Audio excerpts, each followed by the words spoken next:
ಚಂದ ಮಾಮ ಕೈ ಚಾಚಿದ ಬಾರೆ ಎಂದು ಗೋಳಾಡಿದ ಇವನ ಬಿಟ್ಟು ಹೋಗಲಾರೆ ಊಹು ಎಂದಳು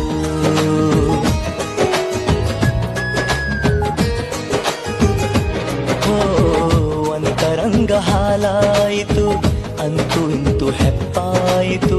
ಪ್ರತಿ ಜನ್ಮ ಇವಳೇ ಎಂದು ಒಪ್ಪಾಯಿತು ಅಭಿಮಾನಕ್ಕೂ ಇವಳೇ ಅನುಬಂಧಕ್ಕೂ ಇವಳೇ ಅನುರಾಗವೂ ಇವಳೇ ಅನುಗಾಲವೂ ಇವಳೇನೆ ಪಯಣ ಪ್ರೀತಿಯ ಕಡೆಗೆ ಪಯಣ ಪ್ರೀತಿಯ ಜೊತೆಗೆ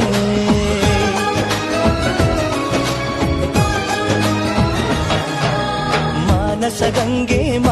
ಗಂಗೆ